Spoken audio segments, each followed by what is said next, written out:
I'm Arya and welcome back to the channel, The Boho Chic. If you're a student planning to study abroad, love lifestyle and travel content, this is the right channel for you. So just subscribe to the channel and turn your bell notifications on to get all the updates when I post every video. Also, let me tell you, the giveaway is still on. So just subscribe to this channel, follow me on Instagram, comment down on the video below, and you might be able to win this giveaway. So by watching this title, if you have clicked on this video, I'm sure you might be thinking of going for your further studies abroad, but not sure whether to choose UK or US or how to choose that right university that will be perfect for you. I'm here to solve your confusion. But let me first start by telling you why I chose particularly UK. So I'm currently doing my master's in computing sciences in University of East Anglia in Norwich, that is in UK. I actually jotted down this university upon like 6 to 7 factors. Let me tell you one by one. The very first factor was the fees. I was looking for US or Canada, but then all of their courses were for two years minimum, and I found that UK offers 1-year courses as well, which literally reduces the fees to half. And that was a big plus point for me, where I was taking and going through all the bank loan procedures. So I was really hoping to get a good course in a good university with a good amount of fees. So that was the first point you should be also considering about the fees. Second point is, as I said, the duration. UK does offer 1-year or 2-year courses. It has 1-year courses, and then 2-year is 1-year study with the second year of placement. So this is just an internship by the university, but the university doesn't guarantee you. It does have fees. It's somewhere around 10 to 15% of the first year fees, not all, but the university definitely does not guarantee a placement here. They definitely help you, but do not guarantee. So I was very skeptical on going for the 2-year course anyways. So I went with the 1-year course. Third thing I considered here was the PSW, that is the post-study work visa. On completing my 2 years master's here, I'll be getting 2 years of post-study work visa. So I can work here for next 2 years, which was a really good point. And then I could look for the sponsorships ahead. That was a plus point for me here. Fourth one, I would say, is the PR. So I am looking for settling abroad for now at least. And I always had in mind to look for, when I was choosing through countries, I wanted a little bit easy one to settle. As you all know, US is very difficult to get into with a green card and everything. In Canada, you can get PR in like 3-4 years, but the PR, you should be holding the PR for another 3 years to get a citizenship. Whereas in UK, if you have your PR for just 1 year, you can apply for your citizenship and the British passport. Next one is the application process. So the best application process I found, and the easiest one to go for, was for UK. It's completely online. You do not need to send any documents to the universities like we have to do for US or Canada. And it was really very smooth. I did tell you how to apply for the visa in my last video, which was again easy. And then I'll be telling you more about all of my journey in my further videos as well. If you want to apply for universities in US and Canada, you have to prepare for the GRE, TOEFL, all those exams pretty early. So I think after graduation, if you want to go for masters, you need to be starting with right from your 3rd year studying and applying for the universities. Whereas for UK, it just takes 6 to 8 months because it just takes the IELTS exam to get through it. So I think even that really matters as a big point in application process. Lastly, there was a point to be considered. I don't know how this matters to different people here, but the distance from India for the university in US or Canada, it takes like around 15 hours, somewhere around 15 hours to reach India back if you want to travel home.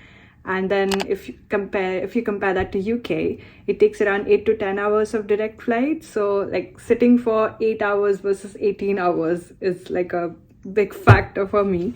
So this was definitely a point to be considered for me. I don't know how it will be affecting you, but yes, you can keep that in mind. Now comes the part of when to apply. If you're looking for a January intake, make sure you apply from as early as June till October. And if you're planning to go for a September intake, make sure you apply as early as January to August. But then again, this depends university to university. Some of the universities like University of East London or Hertfordshire, they start their applications very early in January. But then some of the universities like maybe the Queen Mary University or my university, that was the University of East Anglia, they had applications open until late July. So it completely depends on the university, so make sure you also go and check the official website and keep a track on when the applications open and what the deadline is. I'll give a link on the screen here. This website is a bigger spectrum of website where you can find all the universities listed, country and city wise, and along with your interest. If you enter your particular university and the course name, you can scroll down to the bottom, the footer of the page, and you can see the official website link there that you will be redirected to. So you can check all the official websites from there as well. Next part comes as how to select the right universities. I'll be sharing with you a few factors that you should be considering while selecting your universities. Starting with the very first is the QS World Ranking. So basically there's this website saying the QS World Ranking, and you can see all the rankings of the universities over there, and you should be going for the really good one. But then again, if you are going for a doctorate degree, it really matters with the QS World Ranking. But if you're going for just the postgraduate study, you can go for a medium range QS universities and mostly focus on the other factors that I'll be sharing with you, such as the place, like basically the city. So if you're going for maybe London, you should consider all the expenses, like living expenses plus the fees and everything. So the city or the place you choose where the university is really matters a lot.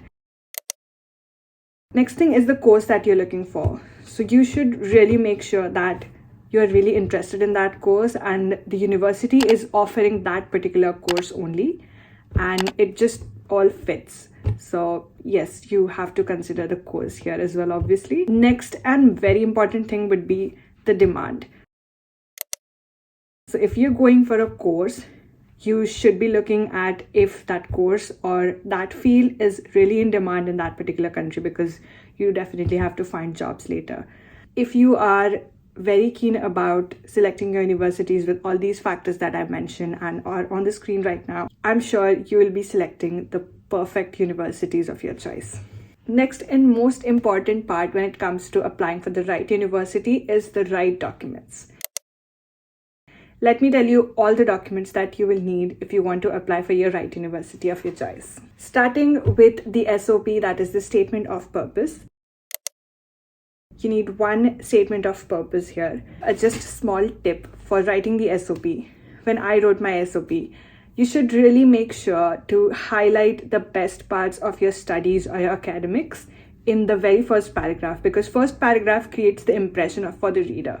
So you have to make sure that you are really making a point there and impressing the reader in the first place. If you have any backs or setbacks or gaps in your academic career, you should be mentioning that in the second paragraph and not right where you put yourself first. So first paragraph should always be about all the goods that you have done, and then second part comes to all the setbacks or the gaps you have. But the third part should again be how you covered or how you evolved from that. So you can just cover it up in the third part. So this is how I wrote my SOP, and this is how it should be written for you to impress someone when the person is reading your SOP, if that makes sense. Next, there should be 2 LORs, that is the letter of recommendation. I would suggest you getting this from the professors that have taught you in your graduation years. There is a plus point if the professors have a doctorate or PhD. It's fine if they have just the master's degree as well. That's not really a competition, but it just gives you an edge if they have a PhD, both of them. You can also get one of the LORs if you're working in a corporate sector. You can get it from your manager or someone. It shows that you have an experience and you have a recommendation from the corporate sector you're working from. Next up is your CV. That tells all about yourself, your academics, your interests, your hobbies, and everything about you. So make sure you have a really impressive CV when you put it out there. Next document is the mark sheets or transcripts. Now, to apply to UK, you don't really need the transcripts always. If you have really good academics to show off, you can have the official mark sheets from the university and submit that. If you have a little lower grades or maybe have little gaps or setbacks here and there, you might have to go for the transcripts, but otherwise you generally just need the mark sheets and that should be all fine. Also, about the transcripts, you can just get one copy from the university if you are going for it. I've heard that in US, you have to submit the hard copies to each and every university. But in UK, you just have to have one copy because that's all online. You have to submit the transcript scanned online properly. You're not supposed to scan it on your mobile or any cam scan or anything. It should be properly scanned, and that's how you can apply. You must be having a scan of your passport as well in the documents. Again, properly scanned, not on the phone or any other device. You also need to have your SSC and HSC mark sheets ready to be uploaded. You can also have a collection of documents where you have all your certificates or courses that you have done in your graduation, extracurricular, maybe from LinkedIn Learning or Udemy or Coursera or anywhere else. You can also attach any of the extracurricular certificates that you have to showcase. Last thing should be your IELTS score. You have to have the scorecard and you have to upload it, obviously, where it is asked for. Now, there is a good benefit of applying to UK universities. I want to point out is you do not have an application fees when it comes to applying to all the universities. There are very few universities which are, I guess, maybe the top 100 QS ranking that do charge you fees for application, maybe like £50, £60, somewhere around that. But maximum, like 90% of the universities do not charge any fees for application, so you can apply to as many universities as you want. There is no limitation of applying because you don't have to pay any fees for applying to each and every university. So that's a plus point here. Last up would be how to apply. So there are two ways to apply. One is through the counselor or the consultant, and second is by yourself. So if you're going for a consultant, you have to submit all the documents that I just listed down or any other if your consultant wants, and he will be filling all the applications for you. You just have to give him or her the list of universities that you want to go for, and the consultant will be applying and filling all the forms for you, but obviously with the charge of fees. But if you want to do it by yourself, it's very simple. You can just click on the link that I have displayed on the screen. You can go through each and every universities that you want, go to their official websites, look for the course that you want to go for, click on apply button, and it'll take you to a huge application form. So make sure you have all the documents ready and properly scanned with you before you sit to fill out the application form. Make sure you fill it very correctly, no spelling mistakes. Put your name, middle name, last name as it is on the passport. So make no mistakes, upload proper documents correctly where it is supposed to be. And yeah, that's done. You should just wait and then hope for the best. Universities generally take 3 to 4 weeks to respond back. They'll respond back on the email that you have given while making your application there. So within 3 to 4 weeks, you'll be getting an email from the university about their decision. If you are accepted by more than one university, that's a golden chance for you. You can just weigh all the pros and cons about all the universities you have a yes from and then select the right one for you. So this was a short guide of how you can pinpoint the right university for you, how to know it, the factors that influence everything, and how you can apply for it. I hope this was very helpful for you. Do share it with your friends if you found it useful, and make sure you comment down below if you liked it or not, and subscribe to the channel, and I'll see you in my next one. So till then, take care and bye.